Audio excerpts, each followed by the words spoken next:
Hey everybody, so welcome to our first ever distance learning lesson. So if we go to our classroom page, this is the assignment that I am talking about. So it says, this is the first online lesson that we'll be doing. I'm going to be uploading the lecture and the lab assignments every Monday morning at 9 a.m. and they're going to be due the following Monday at 9 a.m. So this is due next Monday, which is March. Oh boy, I don't know what day it is. Let's see if I can go in and look. It is due, it's going to be due on April the 6th at 9 a.m.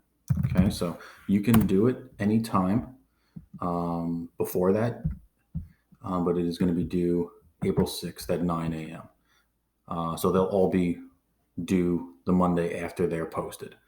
Okay. Make sure you read all the directions, please. Okay. So please, before you email me with any questions, make sure you go and read all the directions in these assignments or in these posts. And if you still have a question and I didn't explain something thoroughly enough, feel free to shoot me an email.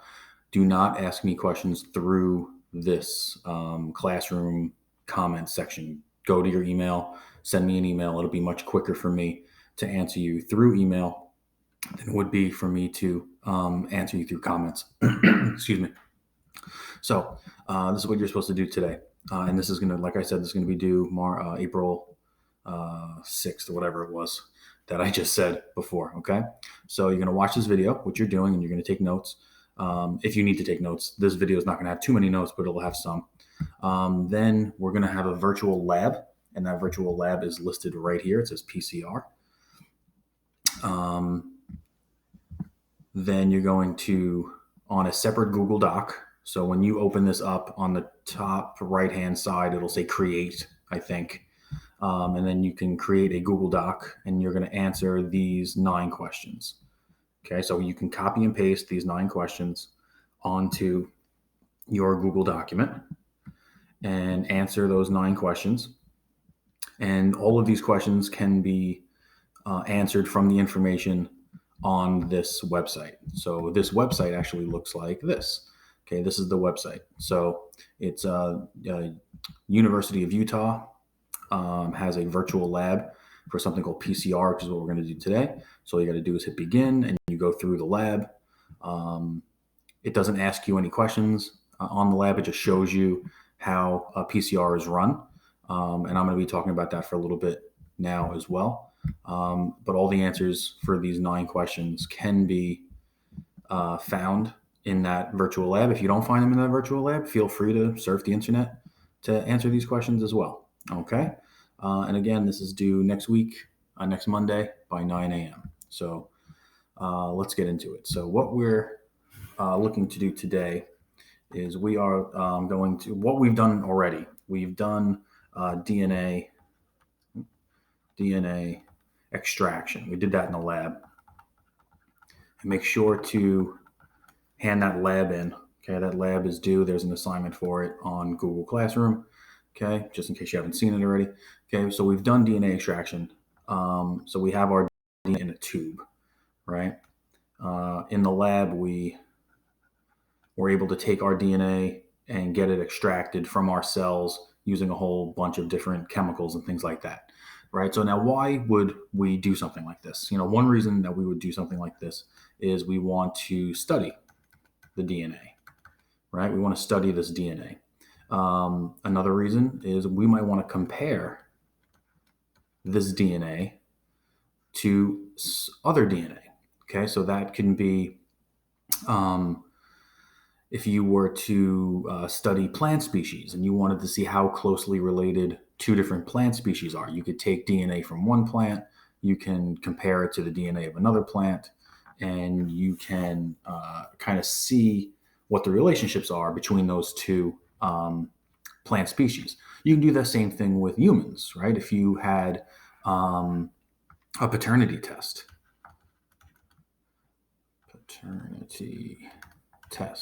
right? And you had, a baby's DNA, and you had a dad's DNA, and you wanted to see how closely that baby's DNA was related to the father's DNA, you could take the DNA from each individual, extract it from each individual, and then compare them, and then see if there's some type of relationship to them. Okay. Now, that's kind of where we want to go, right? That's where we want to go with these next couple of lessons coming up, right? So let's make up a scenario, right? So we have a crime, okay?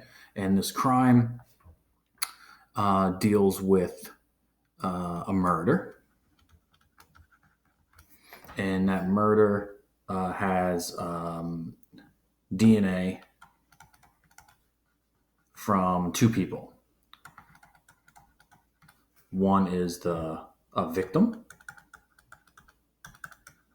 and one is the suspect. Okay, so we have blood from our victim, so we'll make that V, blood from our victim, and we have blood from, we don't know who, that's our suspect. Okay, we found both of these. We know this is the victim's DNA, or we know that's the victim's blood. We do not recognize this blood, right? So what we do is we take that blood and we do DNA extraction on it, right? That was the thing that we did in the lab. We extract it, right? We extract the DNA. So in a test tube, just like you guys did, we have a little test tube with DNA in the test tube, right? And that's our DNA, okay? What we want to do next in this case, right? So let's say you're a crime scene investigator. What you want to do next is you want to take this DNA, because that's all the DNA that you have in this particular crime scene. You don't have any more. So you want to not mess up this DNA. And if you do mess up this DNA, you can potentially let this suspect off the hook. So we don't want to do that. So what we want to do is we want to amplify our DNA. Amplify. And when we amplify, that's just another term for make more, right? We want to make more DNA, okay? Specifically that DNA. And the way that we do that is through a process called PCR, okay? And what PCR stands for is polymerase chain reaction. Polymerase chain reaction, PCR, okay? So basically what this is it's amplifying DNA. We want to make more DNA, amplify DNA.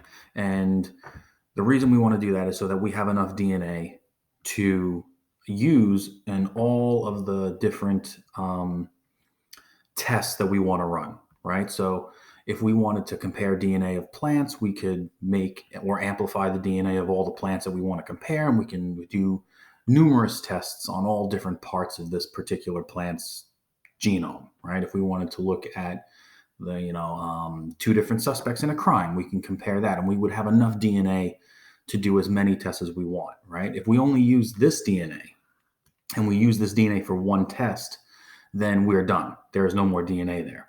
So what we do is we take that DNA and we amplify it. We make more of it. So instead of just having one sample of that person's DNA, we have hundreds and hundreds and hundreds and hundreds and hundreds of samples, as much DNA as we possibly need to go through all the tests that we could possibly go through on this person's DNA. If we wanted to study the genes of diseases, we could do the same thing, right? We can study disease genes, okay, with DNA like that. So there's lots of different applications for PCR. And basically what PCR is it's mitosis in a tube. Okay, it's mitosis in a tube. That's really all this is. We talked about mitosis being, one cell gets divided into two cells, and the two cells are genetically identical to the original, right? So PCR is a little bit different, obviously. We're not dealing with cells. Okay, mitosis dealt with cells. In PCR, we're not dealing with cells. In PCR, we're only dealing with DNA, right? We're only dealing with this DNA stuff. But we're taking DNA and we're making copies of it. And then we're taking that DNA and making copies of that. Okay. And what we're doing in PCR is we're amplifying DNA. That's what amplify means, right? Amplify means take something small and make it into something big, right? That's what we're doing here. So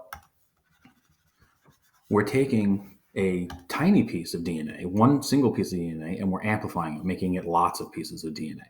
Okay, and that's basically what mitosis does, right? Mitosis takes, a cell with DNA in it and makes it two cells with DNA in it. And that's kind of what we're doing, but we're doing it over and over and over and over and over and over again, so that we have in one test tube, instead of maybe 100 strands of DNA that we found at a crime scene, we're going to make it into a billion. Well, it doesn't write off the page. We're going to make it into a billion copies of DNA. Okay, so let's talk about PCR a little bit. So who did this? This person did this. His name is Kary Mullis. Kary Mullis. I'll go back to my whiteboard. Kary Mullis. And he was a surfer scientist back in the 70s and 80s. And he was sitting on the beach one day and he came up with PCR. He came up with the idea of PCR. He's the inventor of PCR. And he actually won a Nobel Prize for this. This changed the way we do research forever. Okay, so this guy is very, very important. Okay, still alive too. I don't know much about him personally. I just know that he's the creator of PCR. So what we're going to do in PCR, and most of this is going to be in that link, in that virtual lab. So I don't want to go too much into it, but here is a picture of PCR. Let's see if I can copy this picture and bring it to my whiteboard.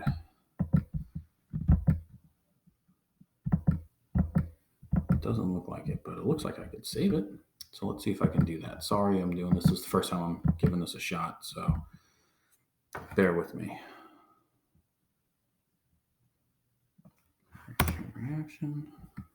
Okay. So I'm going to go back to this. We're going to do this. And there it is. Okay, there we go. That wasn't too bad. Okay, so here's our DNA. And what we want to do is we want to take our one piece of DNA and we want to make lots of copies of DNA. Okay. And what we're going to do is we're going to use this machine called a thermal cycler. Okay. And a thermal cycler is a machine that's going to change the heat. It's going to cause heat to go up and down. And you'll see why that is in a sec, in order to create more strands of DNA. Okay. These are the components that you need to do PCR. You need a sample of DNA. So this could be like from our suspect, right? That could be from suspect X. We need things called primers. Okay. Primers are proteins that tell polymerase. And remember, we talked about polymerase. If we go back to this term, PCR, polymerase, we know this word. We should know this word. Polymerase was the enzyme that copied DNA during mitosis. So hopefully you remember that. Okay. And we're going to use that in a tube here. Okay. These primers are proteins that tell polymerase where to copy. Okay. Tells proteins where to copy. And again, feel free to pause this video, go back, listen to it again to kind of get these answers and to get your notes. Okay, so primers are proteins that allow polymerase to know where to start copying the DNA. Okay, then we have nucleotides. We saw these too, A's, T's, G's, and C's. These are the components that make up the DNA, right? So A, T, G, C, and every time we see these letters, we know that they combine together, right? Because of Chargaff's rules. Okay, we have to add these because we're doing this in a test tube. We're doing this in a machine, right? This happens in our bodies without the machine, without adding all this stuff, because our bodies have this stuff, right? Our bodies have DNA in them. Our bodies make proteins called primers. Our bodies have nucleotides. You know where our bodies get nucleotides from? Our bodies get our nucleotides from our food. All right, so when you eat a hamburger, those are cells taken from a cow, and we take the cow's DNA and we take it apart and we separate the A's, the T's, the G's, and the C's from one another, and then we use them to go make more DNA whenever we need more DNA, right? But because this isn't a living system, this is all happening in a machine, okay? It's all happening in a test tube, right? Because this is happening in a test tube, we have to add all the materials because these materials are not present because this is not a living thing, okay? Then you have something called Taq polymerase, okay? Polymerase, again, is that enzyme that is going to be responsible for making the copy. It sees an A, it makes a T. It sees a T, it makes an A. It sees a C, it makes a G. That's what polymerase does. Okay, not that it makes it, but it adds it, right? It sees an A, it adds a T, right? What the term Taq means, the term Taq actually stands for a bacteria called Thermus aquaticus, T. aquaticus. And T. aquaticus, or Thermus aquaticus, is going to be a bacteria that lives at very, very, very hot temperatures underneath the ocean. And it can withstand really high temperatures. And we need this to withstand really high temperatures because we're putting it in a thermal cycler that gets up to very, very hot temperatures. We don't need this in our bodies because we have something called helicase. Remember helicase? Helicase opens up my DNA and makes it into something that looks like this so that the polymerase can read the letters because the book is opened, right? The helicase opens my zipper here or unzips my zipper. We don't have that in this machine. We don't have helicase in any of these components, okay? But we do have Taq polymerase. Now, Taq polymerase, again, works at very, very high temperatures. Now, the reason we need high temperatures is to do what the helicase does. Helicase unzips my DNA, but we're not adding helicase. So something has to unzip the DNA, and what's going to unzip the DNA is the heat. Okay, the heat from the thermal cycler is going to open up my DNA for me. Okay, and the heat takes the place of the helicase. Okay. All of this has to be done at the right pH because pH is going to affect how enzymes work, right?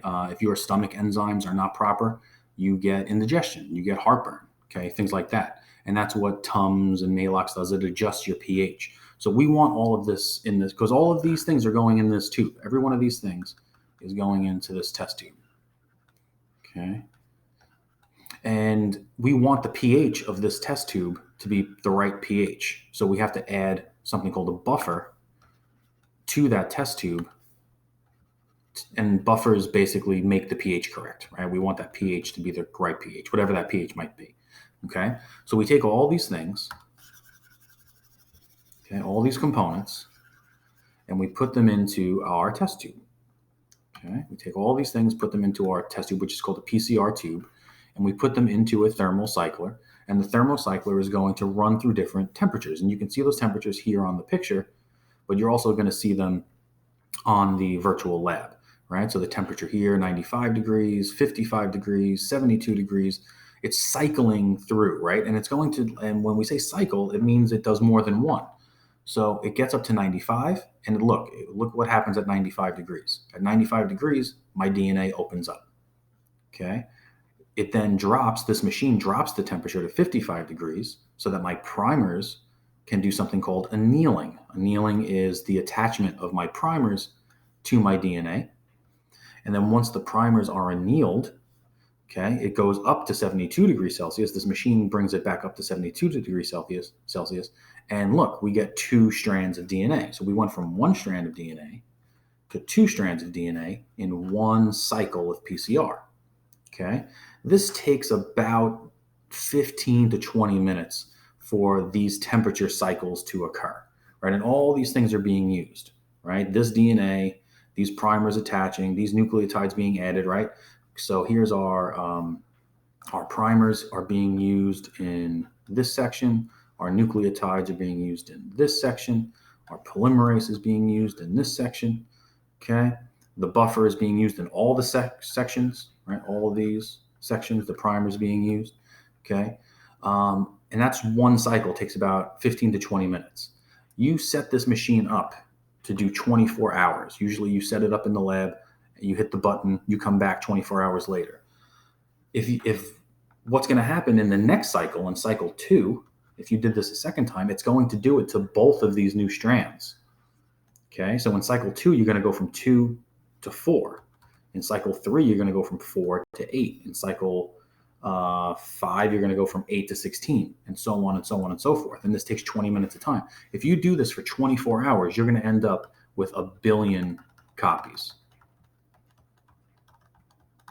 Okay, that's going to be very, very clear to you when you do this virtual lab. Okay, so go ahead, go to this website that I asked you to go to. So here's your assignment again. Go to the link. There's the link. Okay, click on that. It'll bring you to this page. Hit begin.